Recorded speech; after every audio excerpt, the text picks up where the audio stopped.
Se existe um lugar bom para falar de política, é na mesa de boteco.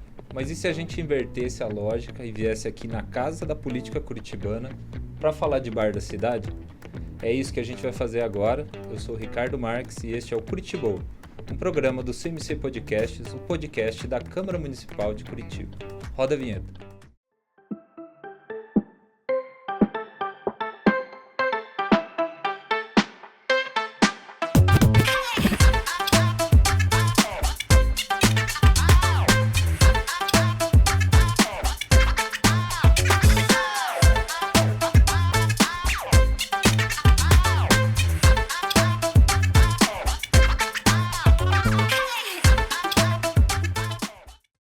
Bom, se você gosta de sair à noite, provavelmente você tem um bar ou um restaurante que é da sua preferência aqui em Curitiba, certo?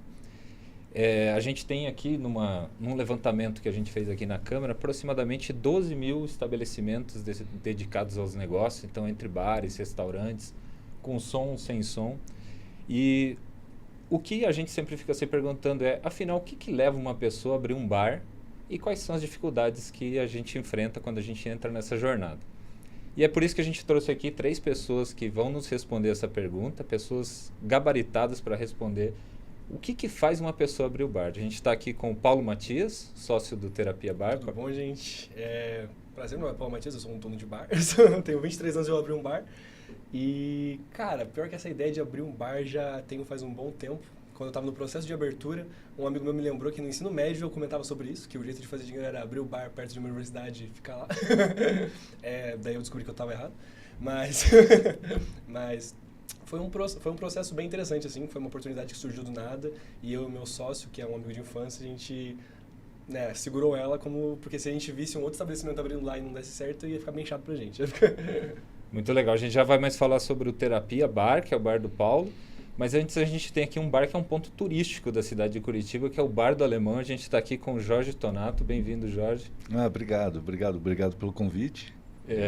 A gente está aqui, obrigado a você, né, pela presença. A gente está aqui falando de 2 momentos diferentes. A gente já vai falar um pouquinho dessa diferença. Provavelmente há 45 anos não eram amigos de faculdade que abriram os bares juntos, mas a gente tem uma história aqui para contar, né, Jorge? Exatamente, tem algumas coisas boas aí para contar, boas histórias. Ótimo. E aqui, para completar a mesa, a gente tem o Fábio Aguaio, que é da Associação Brasileira de Bares e Casas Noturnas, a Abrabar. Seja bem-vindo, Fábio. Eu fico feliz pelo convite, principalmente com um jovem como Paulo Matias, que segura o nosso rojão aí na nova geração, e o Tonato aí, que é um grande orgulho da cidade, né? O Bar do Alemão. Hoje, Curitiba é uma das poucas cidades do Brasil que tem uma coleção de bares acima aí de 50 anos, aí, né? Isso faz uma grande alegria para muita gente, ainda mais que nós passamos por uma pandemia. E aí, quem sobreviveu sabe o que foi uma pandemia, né? Então, são exemplos aí de investidores, de negociadores, de empresários, né? Porque o nosso setor, além de ter empresário de barriga, de balcão, tem muitos investidores, né? Que às vezes tem esse fetiche de ser dono de bar, né? Então vai lá e vira negociador, vira um investidor do negócio. Muito bem, a gente também já vai falar um pouquinho mais do papel da Abrabar nesse contexto, mas a gente vai começar aqui com o Jorge Tonato, né? Que é do nosso ponto turístico, Bar do Alemão. Todo mundo que traz um turista para Curitiba leva lá no Bar do Alemão para tomar um chopinho. Jorge, como é que o Bar do Alemão conquistou esse espaço todo, essa referência em Curitiba? Contar um pouquinho dessa história. E a pergunta que não quer calar, pode roubar o copinho do chopp ou não? Do Submarino? Vamos começar já pela última pergunta. O chopp Submarino é uma criação do Bar do Alemão, né? E percebendo que o pessoal estava levando o copinho que era de vidro inicialmente, aí tivemos o start aí de vamos fazer o seguinte, então, já que eles estão levando, que leve, que faça coleção, que deem de presente, que tenham alguns motivos para levar para casa. Inclusive embaixo, é lógico que quem tem o canequinho sabe que está escrito que foi honestamente roubado. Muito bem. Então, e tem pontos turísticos no copinho, né? Nós trabalhamos muito bem isso. É muito legal porque a gente sempre está atualizado, né, nas estampas dos canequinhos. agora, por exemplo, pelo evento da Red Bull aí do final de semana, nós fizemos 3 carrinhos de Fórmula 1, né, da McLaren, da Ferrari e da Lotus, né? E lançamos os carrinhos justamente alusivos a isso. Os shows que vêm em Curitiba, Copa do Mundo, a gente sempre está lançando canequinhos novos. Mas tem as coleções oficiais, que são os pontos turísticos de Curitiba e os escudos dos estados da Alemanha, né? Então, sempre muito atentos aí à atualidade, né? O que está acontecendo, né? E fala brevemente um pouquinho dessa história. Então, são 45 anos, bar de família, começou com os irmãos, como é que foi? Exatamente. Não, ele começou despretensiosamente em 79 e depois foi adquirido aí pelo sócio aí, o Andersen, né? E daí a gente fragmentou e está dentro da família, né? Então hoje sou eu tenho como sócio o meu irmão Rogério e o Andersen, que também faz parte da sociedade, que é meu cunhado. Então é um bar de família, né? Muito bem. Já no caso do Paulo, a coisa foi um pouquinho diferente, né? O Paulo, para quem não conhece, ele é das redes sociais ali. A gente tem mais de 400 mil seguidores, Instagram, YouTube, TikTok, mas ficou famoso porque ia abrir um bar. Como assim, Paulo? Por que alguém fica famoso querendo abrir um bar? Então, eu já trabalho com criação de conteúdo em torno de uns 4 a 5 anos. Então, quando veio essa ideia de abrir o bar, eu já sabia que documentar o processo ia dar um resultado legal. Você não imaginava que ia ser um resultado tão grande como foi. Porque em todas as plataformas, durante a reforma do bar, foi mais de 60 milhões de visualizações. Tipo, tem amigo meu que vai para diferentes lugares do Brasil e, tipo, de lá eles comentam sobre mim, assim, que meus amigos ficam realmente muito em choque. Porque esse dia foi um para Rondônia, e daí lá tinha um cara falando do bar, e ele ficou, nossa, meu Deus, Paulo, você me persegue até aqui.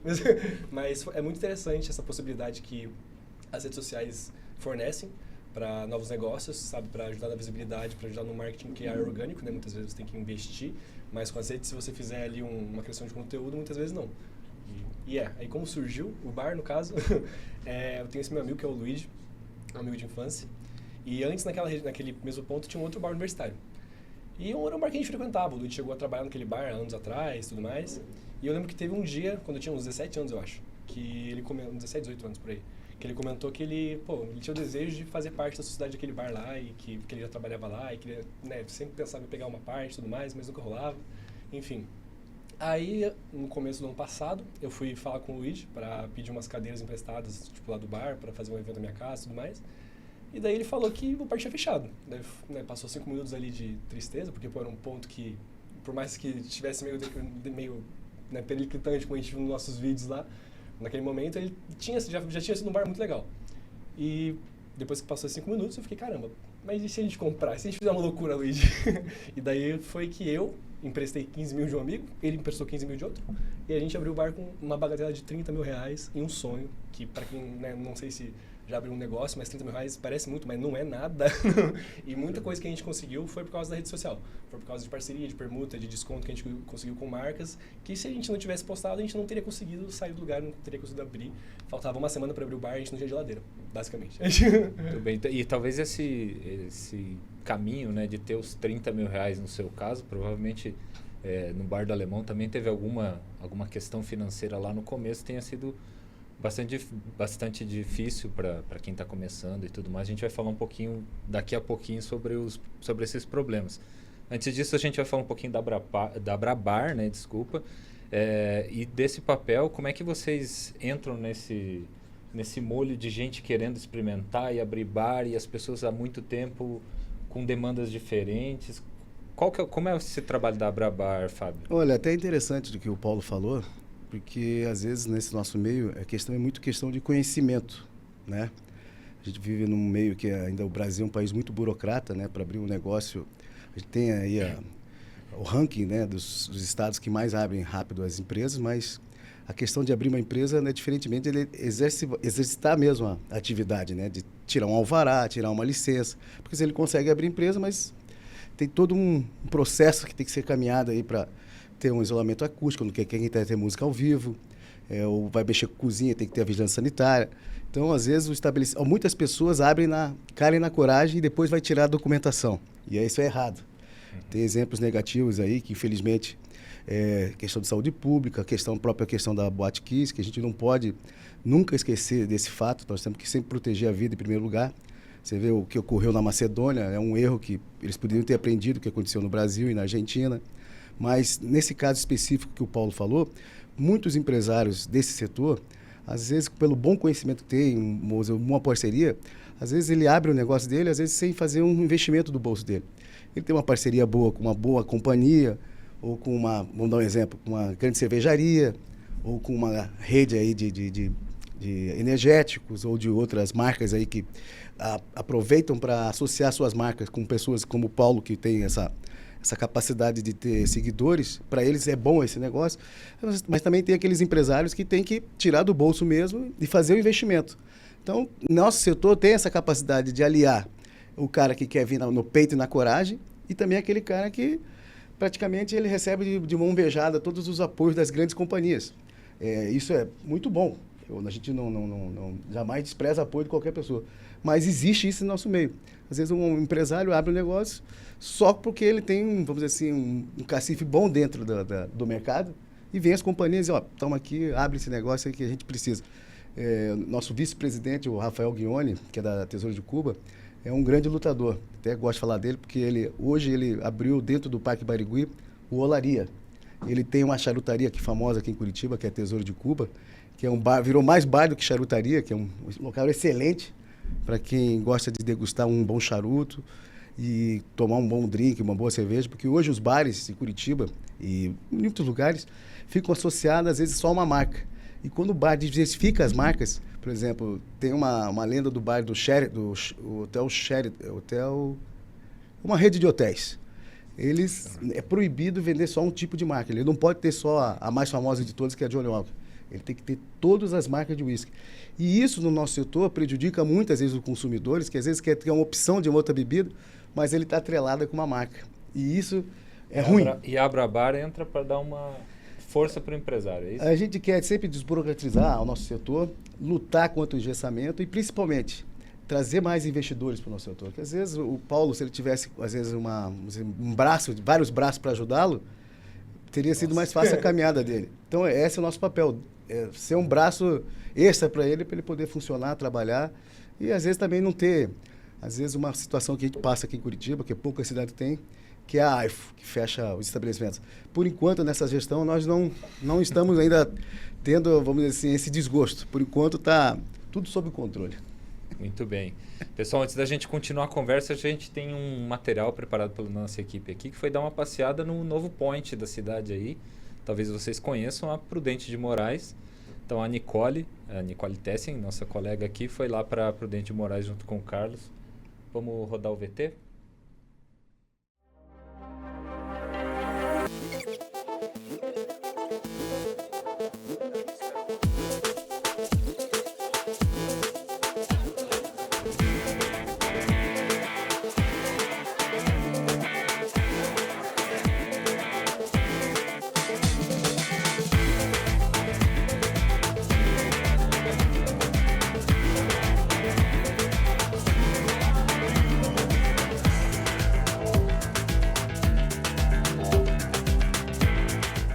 Eu tô aqui na Alameda Prudente de Moraes, bem no centro de Curitiba.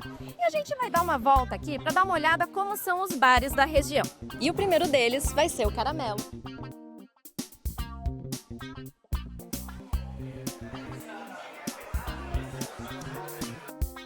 Bom, pessoal, eu tô aqui com o Afonso, que é dono do bar. E, Afonso, a gente sabe que o cachorro caramelo é o puro suco do Brasil. Mas conta pra gente aí de onde que surgiu essa ideia. A ideia mesmo era trazer isso, todas as características que o Brasil tem aí de ponta a ponta e trazer para dentro do ambiente só. Então essa foi a ideia de trazer o caramelo, personificar o caramelo num bar. E pode entrar com cachorro aqui, todos os caramelos e não caramelos são bem-vindos. Agora a gente vai para a próxima quadra conhecer mais um bar, o Seu Prudente, que homenageia o homem que dá nome à Alameda. Bom, surgiu a ideia porque meu marido queria largar a engenharia e abrir um bar. lugar que as pessoas viessem comer. Ele gostava de gastronomia e ele resolveu abrir o bar. E assim a gente abriu aqui faz 7 anos, vai fazer 7 anos. E a gente começou com um prato executivo, que a gente ainda faz. A gente trabalha das 11h30 até meia-noite. Trabalhamos no almoço com executivos e à noite com bar, né? Petiscos, cervejas, coquetéis e assim foi. E aqui, quando a gente começou, éramos só nós, né, na rua. E por que você escolheu essa localização? Foi escolhido, eram 2 portinhas só, a gente nem tinha esquina antes quando a gente começou a trabalhar com o seu presidente. E ele escolheu um local, por acaso, que ele gostou daqui e deu certo. Essa Alameda já foi um espaço residencial tranquilo, mas com o tempo ela se transformou em uma das ruas mais movimentadas de Curitiba. Aqui temos a combinação de história e cultura, tendo como nome da rua o 3º presidente do Brasil, Prudente de Moraes. E nas quadras, bares e restaurantes incríveis que representam a essência de Curitiba. E você, já pensou em ter um bar? Qual seria o tema? Que bairro você escolheria? O que não poderia faltar? E quais dificuldades você acha que teria para tirar essa ideia do papel? Vamos conferir com a galera? Acho que, na verdade, a maior dificuldade é o financeiro, né? Porque aqui, com certeza, a parte financeira é alta. Provavelmente financeiro, né? Acho que, pra mim e pra maioria dos brasileiros, provavelmente financeiro. Se desse certo, acho que daí vai dar uma estabilizada, talvez abrir franquia, assim, né? Sonhando alto.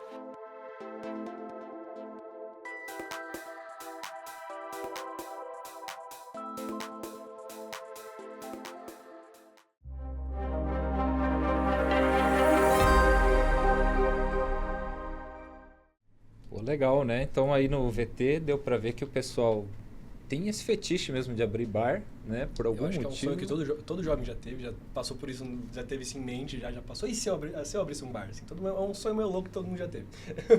Ficou muito boa a matéria, ficou muito boa. Aqui é a produção do Carlos Costa, né? Nosso querido... Palmas pro cara. Ela sintetizou bem o que é o sentimento mesmo dessa rua, né? Que ela faz uma situação positiva para a cidade, que é reviver o centro, né? A gente tem o nosso amigo aqui que está no Lago da Ordem, que é um local que também precisa a prefeitura sempre dar uma atenção especial. Outras localidades do centro, como a Marechal Deodoro, que também teve vários bares, hoje está fechando alguns bares, mas tem outros lá resistindo. Então, quando o centro, a própria rua São Francisco, teve já um boom de bares de rua e precisa de novo ter aquele olhar. Então, quando a prefeitura ela cuida, o pessoal volta a investir, volta a ocupar, que isso é importante, a gente tem que ocupar a cidade. E nessa questão essa questão financeira, eu sempre recomendo, antes de uma pessoa alugar um ponto, ela tem que fazer uma pesquisa junto a um contador para ver se aquele local ele não vai ter empecilho junto à prefeitura de liberar o alvará de funcionamento. Muita gente aluga o estabelecimento e depois vai atrás da documentação. Isso é um equívoco muito sério, porque ela pode botar em risco o investimento dela. Às vezes o pouco de dinheiro paga lá uns aluguéis e a prefeitura não vai liberar naquele local, não tem local para estacionamento. Isso é bem comum. Muito comum. Muito comum. Então a pessoa tem que fazer uma viabilidade daquele local, se vai ter uma licença para ter um bar ou não, ou com música ou sem música, porque muita gente começa sem música, depois quer colocar o violãozinho, e aí começa a encrenca que é maior, que é a vizinhança. Exatamente. Que essa é a parte mais delicada de um bar. Se você tem uma vizinhança que te acolhe, você tá no céu. Mas se tem uma vizinhança que te repele, aí é transtorno. É verdade. E eu acho que esse equilíbrio, né, é muito bacana, é muito saudável, porque a ocupação da rua traz segurança. Está diretamente ligado à segurança. Então, dependendo do local e da onde você vai, e dependendo da vizinhança, até tentar conhecer um pouquinho, né? Perfil de idade e tudo mais, você certamente vai ter sucesso. Então, essa pesquisa é de extrema importância. O caso da Rua São Francisco, né, que já esteve num momento melhor, eu acredito que realmente o perfil de bar pro perfil de morador é que teve esse conflito e acabou fazendo com que a rua realmente se tornasse, né, um pouquinho... E o interessante, Jorge, Ricardo e Paulo, hoje Curitiba tem mais de 10 polos gastronômicos. É fácil nomear, falar que esse aqui é um polo gastronômico, mas um polo gastronômico ele existe de verdade quando ele tem infraestrutura. Se ele não tiver infraestrutura, como foi feito na Prudente de Moraes, com a iluminação, com o calçamento, com a arborização, com espaço para botar mesas e cadeiras na calçada, aí não se viabiliza um polo gastronômico, só fica com o título de polo gastronômico. Nós temos um exemplo claro que é a Mateus Leme, um dos primeiros polos gastronômicos da cidade, óbvio. A gente sente ali que tem que ter um investimento também da prefeitura, eu já falei isso até para o atual prefeito, que tem alguns lugares que precisa, né, dar uma revitalizada, dar um incentivo maior.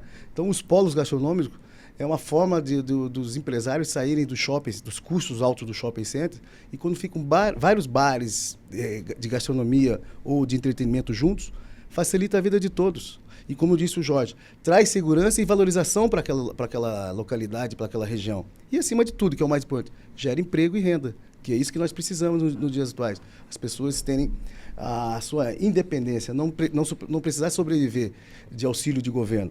E o que nós sofremos muito no nosso setor, que também quem quer investir nesse setor é a questão da mão de obra. Nós sofremos muito com a questão de mão de obra, porque é muito deficitário. Muita gente, às vezes, não quer trabalhar em fim de semana, feriados, não tem aqueles comprometimentos. O Jorge participa de uns grupos que nós sempre discutimos isso, todo mundo procurando mão de obra e sofremos para ter mão de obra. Então, às vezes, o empresário quer montar um negócio, mas já prepara uma equipe e já tem gente no banco de reserva, porque a rotatividade também é alta. No seu caso é um pouquinho diferente, né, Paulo? Ali vocês trabalham, você, o seu sócio, tem... Temos atualmente um funcionário. Um funcionário. A gente já chegou a ter 2, mas daí nesse começo de ano, como a gente depende basicamente da universidade, quando foi o período de férias, apertou ali, então a gente está com 1 atualmente. Mas no começo foi exatamente isso, a gente separou muita gente ali de banco ali para sempre chamar se precisasse geralmente são pessoas conhecidas. E qual que é a demanda do trabalhador, assim, no caso? Por que vocês acham que eles... Falta gente mesmo ou são as condições? Como é que vocês veem isso? Eu acho que varia muito do ambiente. Como o meu bar é um bar universitário, algo, mas não é nada muito complexo, nunca chegou a faltar muito no meu caso. Mas no caso de outros bares, por exemplo, que tem uma coquetelaria melhor e tudo mais, achar bartender apto é uma outra história.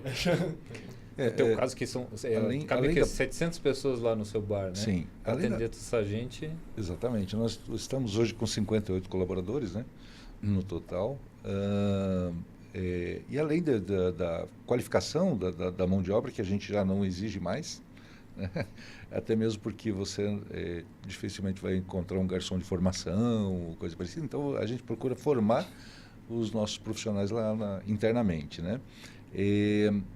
A gente sentiu que, depois da pandemia, quem queira trabalhar no final de semana, está bastante difícil. Sabe? O pessoal... Porque é uma escala também um pouquinho mais puxada, né? Sim. Hoje, por exemplo, nós mantemos aí uma escala de 6x1, né? Trabalha 6 dias e folga 1 da semana. E mais, a gente dá mais um domingo do mês, né? Então, e no dia que ele folga no domingo do mês, a gente concede um dia a mais, inclusive, sabe? Já estamos pensando aí em fazer uma escala ligeiramente diferente, 5x2, para tentar fazer para tentar atrair essa mão de obra, né? Não é só salário, realmente não é. Você tem que criar um ambiente gostoso, um ambiente agradável, para que você tenha uma equipe bacana, que consiga atender bem, que consiga repassar. E hoje, por exemplo, a gente tem contado com muita mão de obra estrangeira, né? Então, houve a época dos haitianos, hoje tem muito menos, mas estamos com um grupo de venezuelanos, cubanos, sabe? Que é uma mão de obra importante aí na cidade para dar conta de tanta gente. Imagina, 12 mil bares. Exatamente. É gente bastante para trabalhar também. E a questão da localização lá, Jorge, para você também é um problema. Ali você está num ponto muito específico, né? Ele é na frente da feirinha, então você tem uma dinâmica completamente diferente. Você está ali você tem um movimento diferente no domingo, principalmente. como é que é essa situação, essa relação que o Fábio contou pra gente com o ambiente ali, né? O entorno, sendo né? o Sim. entorno do Largo da Horta. É que ali, por exemplo, nós estamos numa situação bastante privilegiada que tem poucos moradores, né? Não tem morador, nós estamos exatamente do lado do Memorial de Curitiba e atrás tem um outro bar. Então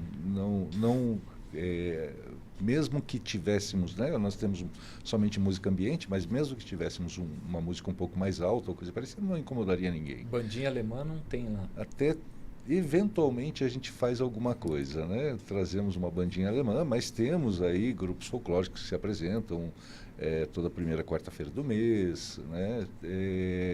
Fazemos sempre algum movimento nesse sentido. E eu faço parte também da rede empresarial do Centro Histórico, que é uma rede de empresários da região, onde a gente procura, inclusive, atrair empresários para a região. A gente sabe que a ideia de criar esse grupo foi deixar o entorno também atrativo, né? E sabe-se que se a gente deixar o entorno atrativo, ou seja, um polo gastronômico, né? Como a gente já está em busca de, você acaba atraindo um público maior que hoje ele vai frequentar o meu bar, amanhã o outro bar. A gente sabe que não existe uma fidelidade plena, né? Eu só vou no Bar do Alemão, não existe isso. Então, uma forma de deixar a região atraente é realmente o que a gente está buscando, que é transformar num polo gastronômico com um pequeno diferencial aí que logo vocês descobrirão. Muito bom. E no teu caso, Paulo, ali o teu entorno fica na Silva Jardim, é isso? Isso. E ali não é uma região conhecida por ter muitos bares, né? Ali você tem o bar do Didi. Então tem alguns bares do Didi ali. Alguns bares do Didi. Quando a gente abriu, chegou a abrir um junto com a gente do nosso lado, mas eles fecharam acho que depois de 4 meses. E no geral aquela região realmente não é muito movimentada por bar e por esses negócios. Que era uma coisa, inclusive, que a gente gostaria que mudasse. Tanto que quando a gente viu que tinha outro bar abrindo junto com a gente ficou feliz, porque é exatamente o que ele comentou. Quanto mais pontos, mais bares numa mesma região, numa mesma rua, todo mundo sai ganhando. Não é como se fosse uma concorrência direta, sabe? Mas ele é basicamente bar do Didi. Bar do Didi. Mas aí essa questão urbana, como o Fábio comentou, do vizinho, da questão do sim. som, como é que é isso, essa relação com o entorno? Então, quando a gente chegou, nos primeiros meses a gente teve alguns problemas, mas mais pessoas vindo reclamar ou até meio ameaçando a gente assim no começo. Mas que, como a gente nunca fez nada de errado, nunca teve muita coisa barulhenta lá, o nosso isolamento acústico é muito bom, hoje em dia é bem mais tranquilo. Tá, e o alvará é certinho para som, para música, para banda, para a gente já tirou com o entretenimento incluso, porque a gente sabia que a gente ia fazer coisa lá. Muito bem. Então a gente já fez de tudo, já fez desde show de DJ, desde show de bandas, inclusive reclamaram nesse dia. Banda, então, é bem legal mesmo. Tá, embora tivesse o alvará, vocês ainda tiveram ainda assim os mesmos problemas. Sim, as pessoas elas costumam não respeitar muito a questão de que a gente tem um alvará para ficar até as 10 horas lá fazendo barulho. Claro, a gente não faz nada muito demais, mas tem vezes que, né, as pessoas se passam um pouquinho. Eu até aproveitar para comentar, nós temos duas peculiaridades aqui na cidade, né? Nós temos a peculiaridade da Trajano Reis, que hoje a gente sente que a prefeitura de Curitiba, ela praticamente veta a abertura de novos estabelecimentos do nosso setor. Quem está lá, está lá. Quem for para lá, dificilmente vai conseguir tirar um novo alvará.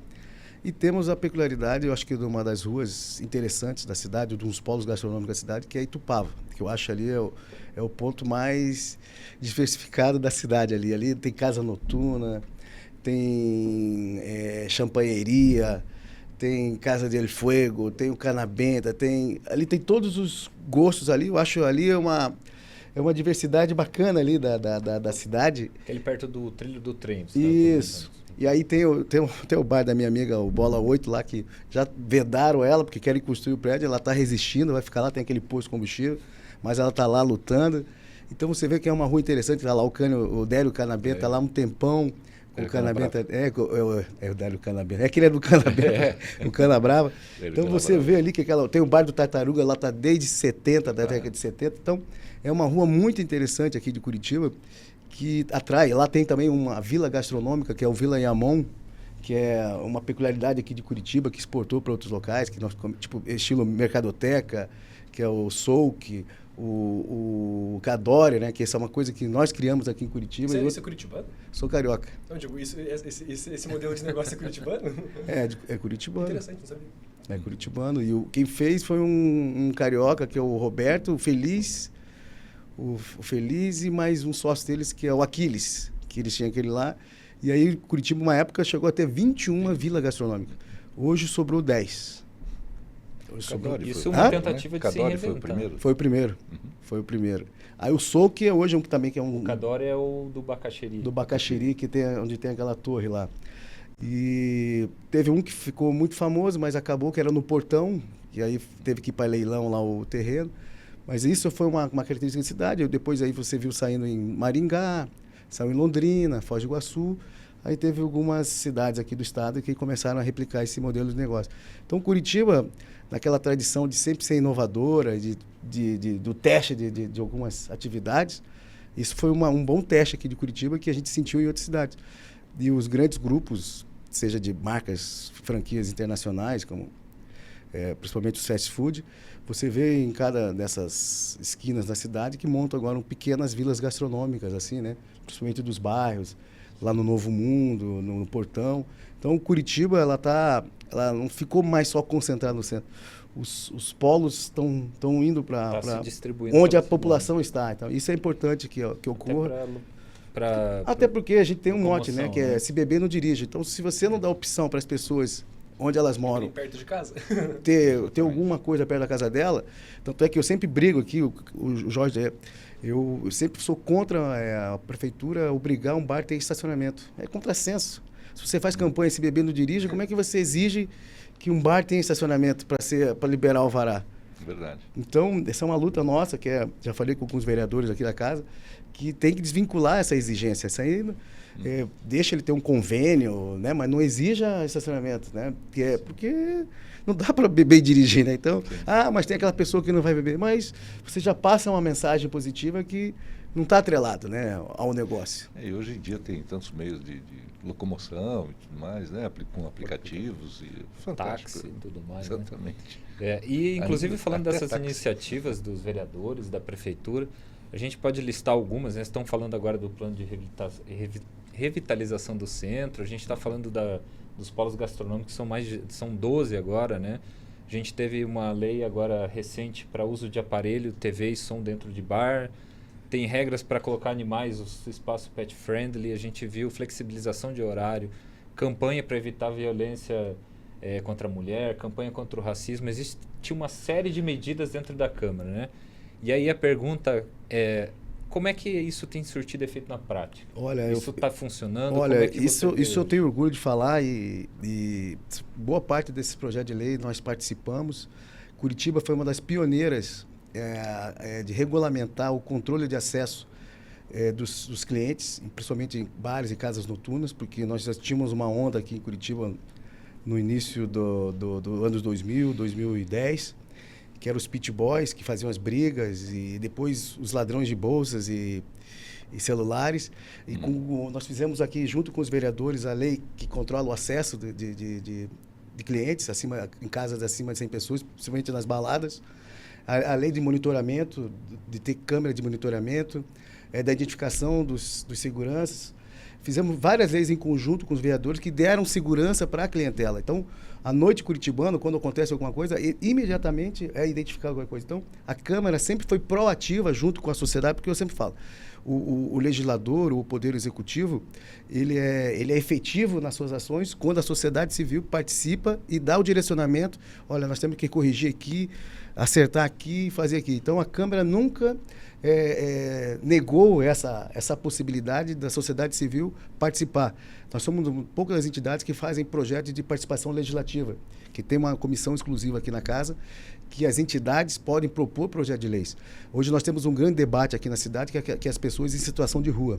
Nós apanhamos muito, até por sinal, em 2016, tocar nessa ferida da cidade, porque nós percebíamos que estava crescendo o número de pessoas em situação de rua, porque o que acontece? Às vezes a pessoa em situação de rua, ela vai nos nossos clientes, incomoda, não deixa. A gente viu já várias situações assim delicadas, assim, de um restaurante perder toda a clientela porque entrou uma pessoa em situação de rua, justamente para chantagear o estabelecimento.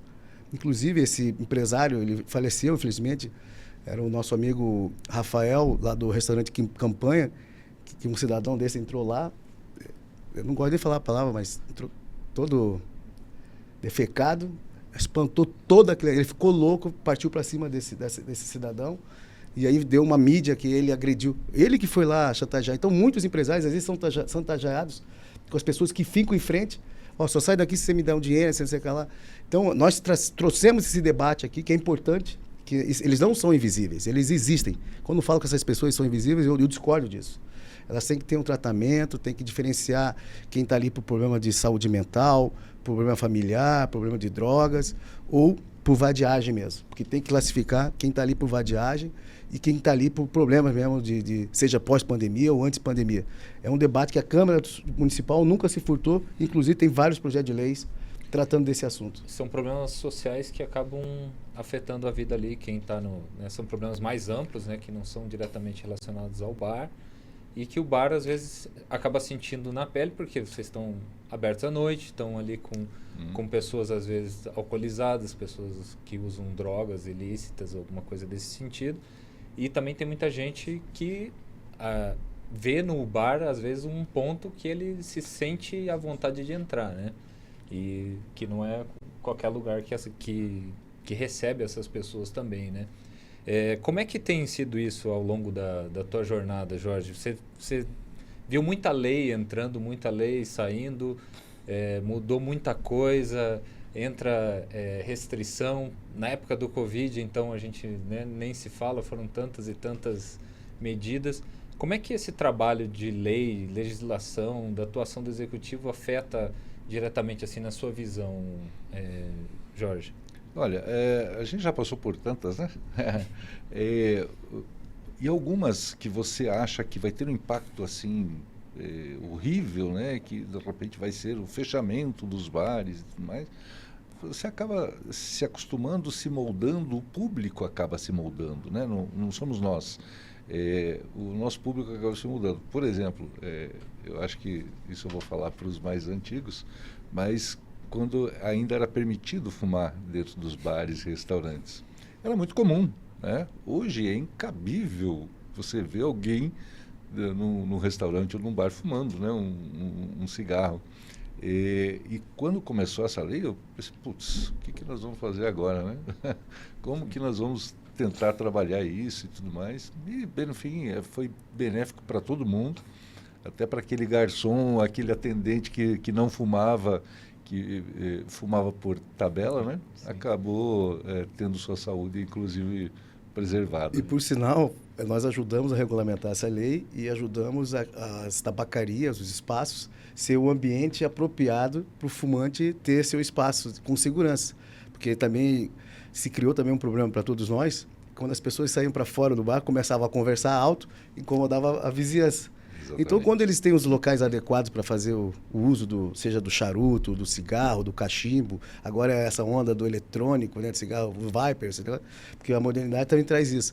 Mas também Curitiba foi a pioneira, junto com a Assembleia, de organizar as tabacarias e ser o espaço adequado para essas pessoas que têm esse costume, que não é de hoje, é milenar, é desde a época dos índios, né? Sim, mas o Jorge está correto. Essa foi um grande tabu na época que a gente se adequou, né? Sim. Depois teve a lei seca, né? Ou seja, zero de tolerância para motorista, que fantástico, foi brilhante, né? Inclusive a gente incentivava a ter o motorista da rodada. Na época acho que não tinha nem aplicativo era só táxi, né? Então eu vou fazer o Interbares, lembra? Nós tentamos fazer sim, o Interbares. Sim. E aí você vai inventando, né? Mas se passa por tudo e tudo mais, vai se adequando, sabe? E eu acho que sempre vai ter público, sempre vai ter gente para comemorar, para chorar as mágoas, né, indo para os bares, para fazer novos amigos, para rever amigos. É um ambiente democrático, né? Mas uma coisa nós não deixamos passar aqui na Câmara. Que lembra, Jorge, que tinha uns vereadores que queriam fechar os bares 10 horas, 11 horas. Sim. Aí todo o setor se organizou. Aí virou briga. Aí virou briga. Aí não. Nesse Complica ponto não. também, né? Hã? Aí complica, hein? Verdade. Teve uma vez um movimento, por isso tem a Abrabar, que teve um movimento uma vez que eles queriam limitar o funcionamento de bares 10 horas de segunda a sexta e 23, meia-noite e fim de semana. Aí É a democracia, né? Uns querem umas coisas, outros querem... Por isso que a gente existe, né? Por isso, para debater, para chegar, né? E a categoria tem que ter força política para também atuar junto com os vereadores. Por isso que junto com- existem as entidades como a Brasel, a Abrabar, a rede empresarial, o Sindicombustível, porque todas as entidades que mexem com bebida alcoólica, elas têm que sempre trabalhar, que é uma situação que mexe com o emocional das pessoas, né? Sim. Se a pessoa está muito feliz, ela está equilibrada. Se ela está triste, pode ser um potencializador, e aí a gente vê quantas coisas acontecem, né? Então a gente tem que ter esse equilíbrio. E essa conversa entre as entidades é muito interessante, viu? A Abrabar, a Brasel, né? O Sindi... O Serra, né? o Sindicombustíveis. Sindicombustíveis. Que se ajudam, né? Essa troca de informações, porque eles têm coisas que são comuns a todos. Então, todos procuram se ajudar e isso é bacana. Inclusive aqui na Câmara, né? Lógico que nós temos aí bons, excelentes, várias pessoas que têm o bom senso, né? De não aprovar algumas leis que são absurdas, né?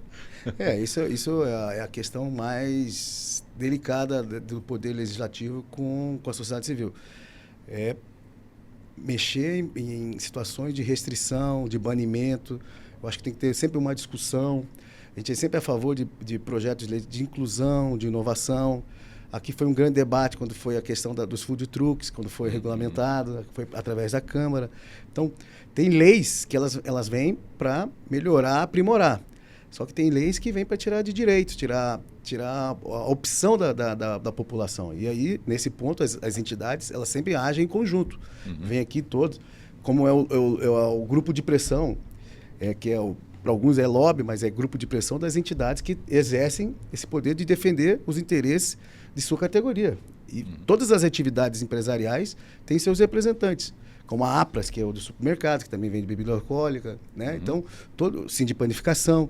Então, todos nós nos organizamos para sempre ajudar o legislador a ter a melhor forma de agradar todos os lados, sem prejudicar, sem nenhum... Por exemplo, a questão da perturbação do sossego. Tem um debate que nós queremos levar aqui para a Câmara, que é para os bares, é para a sociedade, para os músicos principalmente. Nós temos que sempre pensar numa categoria que é um pouquinho esquecida, mas tem que ser valorizada, que é o músico, que às vezes ele falta a opção dele de espaços, porque às vezes o local não tem alvará e às vezes a prefeitura não concede. Mas a gente vê que tem que ter a ocupação do espaço público, ter eventos, por exemplo, quando fecha uma rua. Vou dar um exemplo do Magrão do Bar do Torto, ele fazia a quadra cultural. Aí cortaram esse apoio a esse evento. E ele trazia vários shows, artistas, valorizava, fechava a rua. E isso eu acho que nessa gestão, tenho certeza que nós vamos retomar isso, que é a população ocupando de forma ordenada, organizada e sempre com segurança. Que aí agrada a todos os lados, o empresário, o cidadão e a vizinhança daquele entorno. Né? O equilíbrio é o segredo do sucesso, né? Eu acho que... E também estamos buscando aí algumas coisas.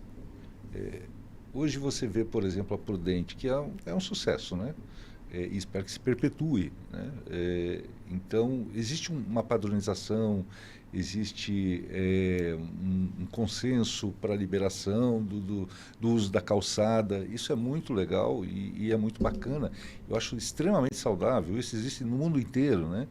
E não tem por que proibir, né? Mas colocar regras, isso é fantástico, né? E quando você tem regras boas que de repente atende todos os lados, todo mundo fica feliz, e o empresário, o morador, e como eu disse, ele vai realmente trazer segurança, isso a gente sente na pele, né? Que o movimento acaba trazendo segurança também. Boas regras fazem bons vizinhos. Exatamente. E você tem visto uma demanda desses bares novos, Paulo? O que você acha que tem sido uma demanda que foge da tua alçada? Assim? A gente está ali montando um bar e aqui, cara, isso aqui não tem o que fazer, isso não depende de mim. Tem Cara, alguma vou coisa utilizar, acho que o meu próprio ponto lá, que é uma coisa que faz muita falta, que é uma calçada para poder colocar mesa para sentar ou cadeira em si, porque naquela região não pode, a calçada é bem pequena. Então, parando para pensar no meu caso, é um negócio que a gente sente muita falta. Você pode usar, só pode colocar a cadeira tipo na esquina, assim, no finalzinho. E, as regras sobre cadeiras, é né? sempre bom, é sempre interessante. Mas aí é o interessante, empresário Paulo, fazer. que aí dá para regulamentar, cidades regulamentaram isso. Londrina vai fazer isso, é um pedido nosso. São Paulo já está regulamentado, que são os parklets. Se a calçada ela é curta, se aquele espaço pode botar um parkelete para fazer um espaço que usa, em vez de ter um carro, bota um espaço para parkelete, aí o seu bar pode ser beneficiado. Então, nas questões das calçadas curtas, nós podemos usar os parqueletes como uma opção para você ter o uso da calçada estendida para você. Entendeu? Aí tem sempre aquele limite de 2,5 metros. Então, se a prefeitura regulamentar aqui em Curitiba isso, já seria um grande ganho para os empresários que têm calçadas curtas. Isso faz total diferença. Faz. É só uma questão de a gente fazer a proposta, ver se passa, e às vezes aqui a própria Câmara pode ajudar a gente a avançar nisso aí. Não temos o melhor clima para isso, né? Mas é agradável quando você está Com a mudança climática aí, eu acho que vai ser agora quente sempre. Pode ser. Legal. Jorge, a gente está partindo para a parte final do programa, eu queria que o Jorge falasse um pouquinho dessa fórmula do sucesso aí dos 45 anos do Bar do Alemão. O Bar do Alemão, inclusive, lançou um livro ano passado, né, em homenagem aos 45 anos. Exatamente, e o Fábio tem uma foto lá, né? Sim. E dá uma dica aí para quem está pensando em abrir, pessoas como o Paulo que estão começando, que estão no início da jornada. O que você diria aí para o pessoal que está pensando em abrir um bar e fala um pouquinho assim, o que você acha que deu certo lá no Bar do Alemão, que você fala assim, não, isso aqui, se não fosse isso aqui, talvez não desse certo. Tá, eu acho que hoje o que leva o pessoal a frequentar o Bar do Alemão é realmente a tradição. Mas essa tradição foi criada porque não era só um atrativo, né? Eu sempre digo que o Bar do Alemão tem um leque de atrativos, né? É ambientação, né? E até isso foi, de certa forma, foi pensado de uma forma bacana, porque é rústico e tem que ser rústico, e isso faz com que, de repente, fique agradável, né? Senão você tem que ficar mudando com muita frequência, e aí se você muda com muita frequência, automaticamente você gasta muito mais para manter o bar em funcionamento. Então, esse ambiente rústico e aconchegante, esse é um dos grandes atrativos. A culinária alemã, eu acho que foi um chute certo, né, de trabalhar com a culinária alemã, que não tem muita opção aqui, então, e é uma culinária extremamente saborosa, faz com que o pessoal, de repente, vá nos visitar. Os petiscos generosos, né? O chopp, que a gente sempre tratou com muito carinho, então é um produto todo especial, a gente tem um carinho enorme e trabalha muito bem, desde a asepsia, cuidado com armazenamento, transporte e tudo mais. Hoje, inclusive, nós temos o chopp do Bar do Alemão, né? Que é um Marzen que a gente fez um concurso antes de fazer quando a gente estava nos preparativos dos 45 anos, então tem o chopp do Bar do Alemão, ele é um pouco mais alcoólico, mas é bem saboroso, ficou fantástico. Então foram algumas cervejarias selecionadas para que a gente fizesse esse concurso, 9 na realidade, e uma delas ganhou por um júri técnico, né, da ProServa, e também pelo júri popular. E hoje nós temos o chopp do Bar do Alemão. Mas mesmo, por exemplo, antes, que era somente, né, o chopp claro, o chopp escuro, a gente já tratava com muito carinho. Hoje a gente tem um leque muito maior, né? Nós temos, além do Marzen, do chopp claro e escuro, nós temos o Weiss, temos o IPA. Então, aumentamos esse leque de opções para o nosso cliente, e isso fez com que fortalecesse ainda mais, né? E o grande atrativo, o carinhoso chopp submarino, que, como eu falei, a gente estampa os canequinhos aí, sempre com motivos atuais. Uma mistura de tradição e inovação, basicamente, o bar, né? Você não pode ficar estagnado, né? Estagnado, pensando que o teu cliente já está... É o que eu sempre, em reuniões, eu comentava com os meus garçons, né, com toda a equipe, na realidade, que você tem que atender muito bem, desde o cliente que você nunca viu na vida, porque aquele cliente que você gostava de atender lá em 1979, hoje já está dentro da dor, sai muito menos de casa, né? Então vai ter... E a gente conversava antes que o público jovem tem saído cada vez menos, né? Sim. Tem reduzido esse tempo de bar, né? E sabe que um dos prêmios que eu mais gostava de ganhar era Top of Mind universitário, porque é a renovação do meu público. Pô, eu estou conseguindo atrair o público universitário, que é aquele que de repente vai lá e faz o seu esforço, né, para guardar um dinheirinho para tomar seu submarino, seu chopp, coisa parecida. É o médico de amanhã, é o cara que vai ter boas lembranças, né? Então eu tenho que cativá-lo, atendê-lo muito bem, e eu adorava ganhar esse prêmio, que era da Universidade Federal do Paraná, né, a empresa Júnior, e a gente ganhou por muitos anos consecutivos. Então era para mim o melhor prêmio, porque eu estava renovando meu público e sendo atrativo para um público que não é fiel, né, que é exigente, inclusive. Então o Paulo está com a faca e o queijo na mão, né? Que ele está com o público universitário, está ali do lado da universidade. E você, Paulo, o que você tem feito aí para se estabelecer no mercado, né? Então é pouco tempo de caminhada, é um ano. Mas aí a gente vê lá, aliás, o Paulo tem o canal do YouTube, né? Quem quiser saber, o processo todo está todo documentado, são horas e horas do Paulo falando, no TikTok, abrindo o bar, né? Mas menos de um ano, como né? é que menos de um ano. Menos de um ano, né? Mas o que você tem feito lá? Você está tendo drinks, home ops, como é que é isso, Paulo? Então, o nosso carro-chefe são os drinks, com os nomes de transtornos mentais. Então você pode ir lá, você pode pedir um burnout, pode pedir uma bipolaridade, um borderline. Trabalhamos com porções, com sanduíches e com o litrão. Então a gente tomou a decisão de não servir chopp e ganhar a clientela mais na cerveja mesmo, que é o que atrai o universitário.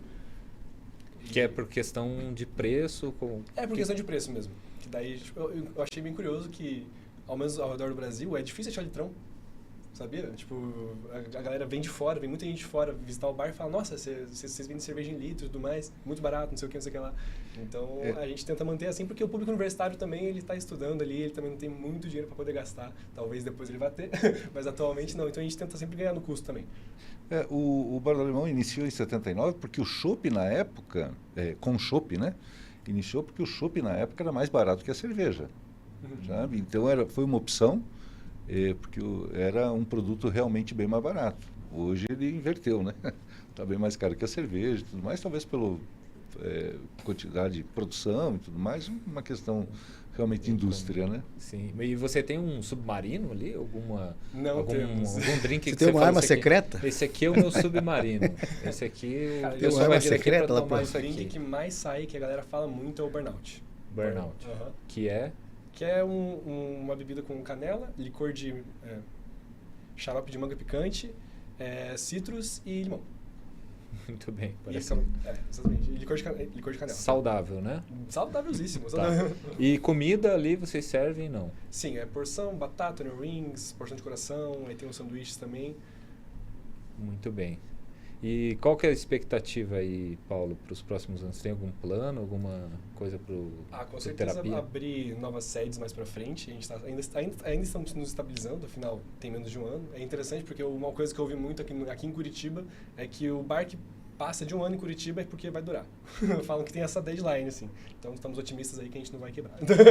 Mas sim, a ideia é mais para frente, abrindo novos pontos. A gente tem ideia de um terapia pocket, a gente pensou em café também, então existem várias possibilidades que a gente pode explorar. Estão estudando ainda. Exatamente. Legal. E Fábio, queria que você comentasse um pouquinho desse cenário, já deixar um recadinho final, depois também se vocês quiserem deixar uma mensagem depois da fala do Fábio. O que você deixa aí de recado para o pessoal que está abrindo? Eu fico feliz quando vejo o Paulo empreendendo, mostrando que é um segmento que tem que ser muito valorizado pela sociedade, porque gera emprego. É um ambiente que, como ele diz, o nome dele já diz tudo, que é uma terapia para muitas pessoas. As pessoas precisam conviver mais olhando nos olhos, sair um pouquinho das redes sociais, um pouquinho desse mundo digital, esse mundo paralelo que está cegando as pessoas da realidade, né? Porque o algoritmo deixa as pessoas doutrinadas em certas situações. E o bar e o bate-papo dentro do bar, como essa aqui, essa roda que nós estamos fazendo aqui. Que só faltou uma cerveja. Só faltou uma cervejinha.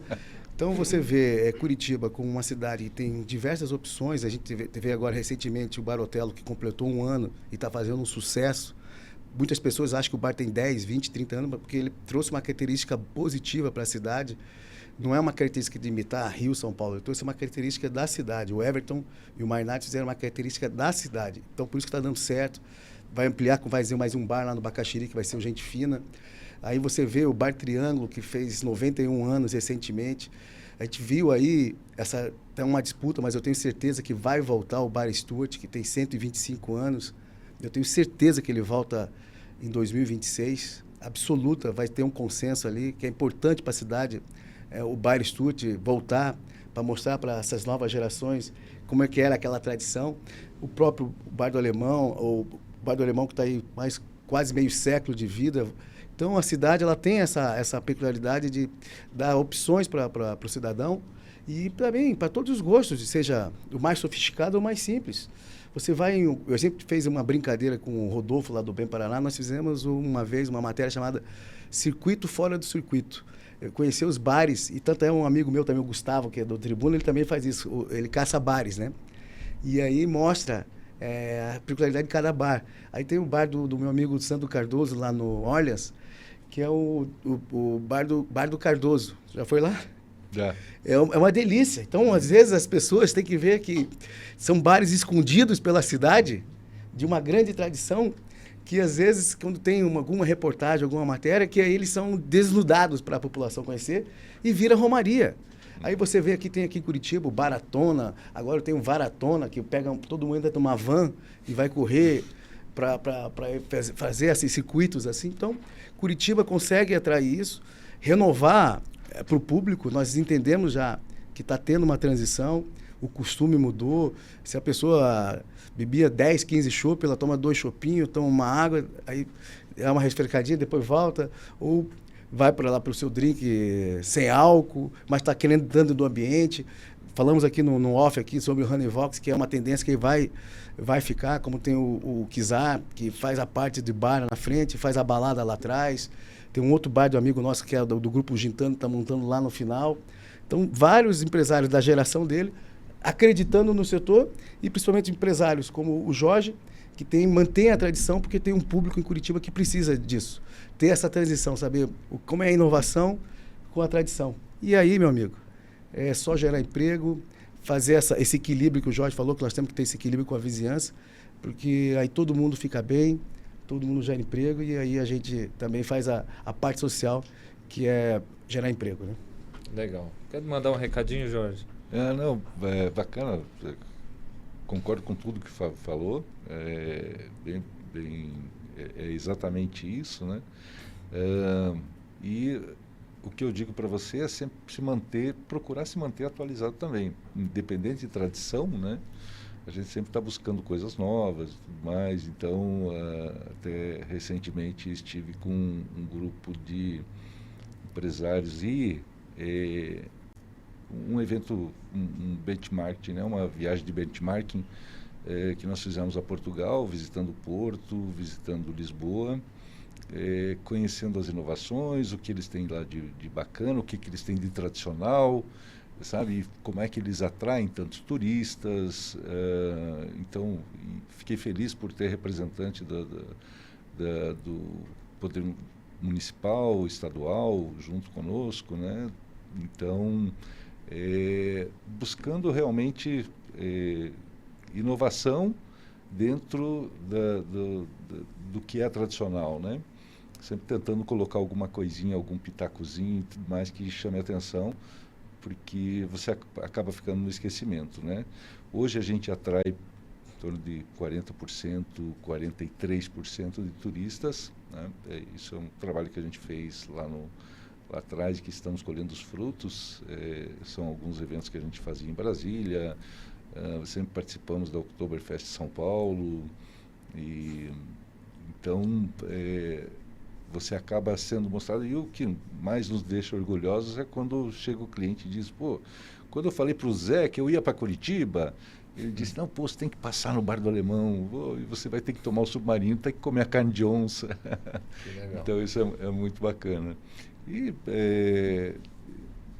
eu acho que fazer parte de associações, eu acho que é muito bacana, isso te dá uma força danada, te dá um respaldo enorme, te dá informações para que você toque adiante e fique aí por 2, 3, 5, 10, 15, 20 anos. Tá? Eu acho que isso também faz parte do sucesso. Legal. Perfeito. Paulo, quer mandar um recadinho aí pro teu público? Gente, estou tendo umas aulas aqui agora, mas agradecer o convite, fiquei muito feliz. É realmente algo diferente aí da minha zona de conforto, meu primeiro podcast, inclusive. Legal, o meu também. Né? E é isso, gente, façam terapia. Ótimo. Legal. Gente, eu vou agradecer então os convidados aqui, o Jorge, o Fábio e o Paulo.